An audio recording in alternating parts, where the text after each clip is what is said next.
Eder. Mech. Pallister. È il 3 gennaio 2022 quando la squadra mobile torna a bussare, scala per scala, nei due condomini gemelli di via Verrocchio 2 e 4. L'obiettivo è chiudere una domanda cruciale. Chi ha visto Liliana Resinovic la mattina del 14 dicembre, giorno della scomparsa? Gli atti, 2 passaggi, mattina e pomeriggio, disegnano un contesto limpido. Ogni piano ha 2 alloggi, molti interni risultano vuoti o con residenti deceduti e nessuno degli inquilini escussi dichiara di averla incrociata il 14 dentro le scale o sui pianerottoli. Nel civico 2 Liliana abita al piano terra sinistro. Al terzo piano i coniugi Giuliano Zipponi e Maria Valentini ricordano un incontro domenica 12, mentre Liliana e il marito parcheggiano l'auto. Al secondo piano Renata Ruzier fissa l'ultimo contatto sempre alla domenica 12. L'altro interno del secondo piano reca il cognome Scheffer. Gli accertamenti lo danno come Fabio Scheffer solo, ma al passaggio è assente. Al primo piano un interno è riferito alla famiglia Orelli. Gli atti riportano che Milano Orelli è deceduto il 20/5/2009 e Nedda Vatta l'11/04/2019. L'altro campanello indica Vaghi Jurkic, con pagine non verificabile nell'immediato.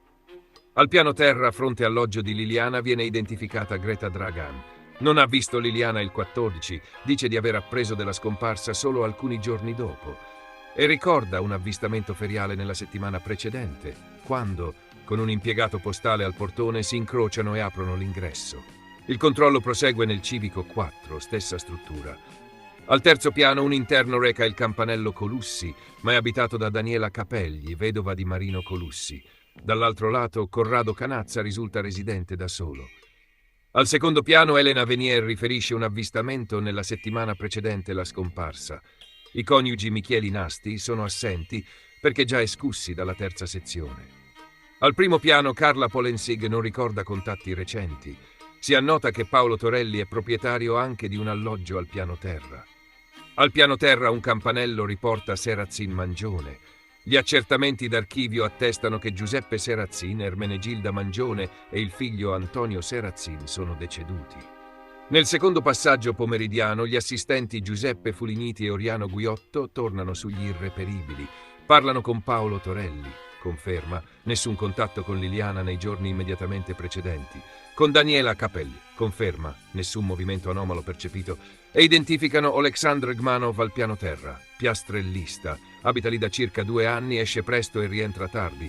Non conosce Liliana e apprende della scomparsa per passaparola. Il risultato, allora come oggi, è un perimetro molto chiaro. Ultimi riscontri interni al 12 dicembre. Il 14 la scala tace. E il perché è strutturale. Troppe porte chiuse, routine sfasate, pochi occhi sul pianerottolo. Messa accanto alla cronologia esterna consolidata, questa fotografia porta a porta diventa un righello. La scomparsa è il 14 dicembre 2021.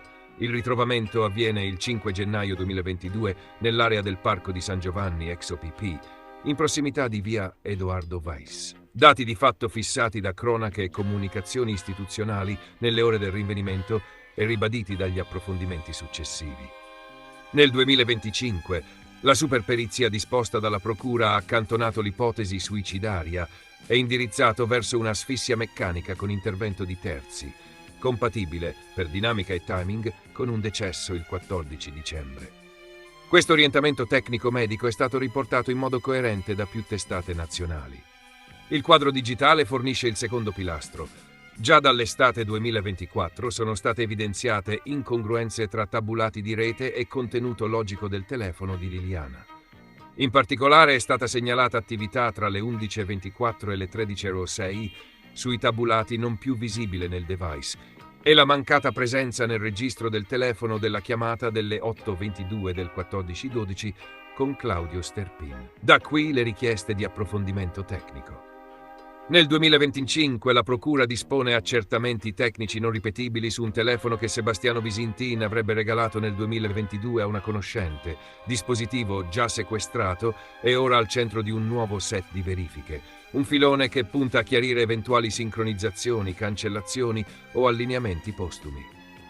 Il terzo pilastro riguarda alibi e spostamenti nella mattina del 14. È stato pubblicamente contestato il passaggio in pescheria indicato da Visintin. La critica si fonda sul mancato riscontro nei tabulati per quella fascia oraria. In parallelo, sul fronte testimoniale, il 23 giugno 2025 si è concluso l'incidente probatorio con Claudio Sterpin. La sua ricostruzione conferma un appuntamento previsto nella tarda mattinata e insiste sul fatto che Liliana non arrivò mai all'incontro. Anche questo tassello chiude il cerchio. Con i verbali di via Verrocchio, se dentro la scala non la vede nessuno il 14 e fuori non arriva all'appuntamento, la finestra operativa in cui qualcosa è accaduto si colloca fuori dal condominio e prima di quell'orario. Riletti oggi, i 3 verbali del 3 gennaio non pretendono di spiegare che cosa accadde. Spiegano con precisione che cosa non accadde lì dentro. Nessuna lite segnalata, nessun trambusto, nessuna presenza o uscita rilevata da chi quel giorno era realmente in casa. È una prova negativa ma solida, che regge agli sviluppi successivi. Perizie pro omicidio, tabulati con disallineamenti, alibi contestati e nuovi accertamenti su apparati. Insieme questi 3 piani, condominio, medicina legale, digitale, tracciano una mappa minimale verificabile. Ultimo contatto domestico, domenica 12. Condominio cieco il 14.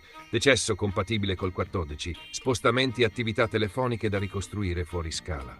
È su questo triangolo, asciutto e verificato, che oggi si gioca davvero l'ora X del caso Resinovic. Ehi, non dimenticare di iscriverti a questo canale.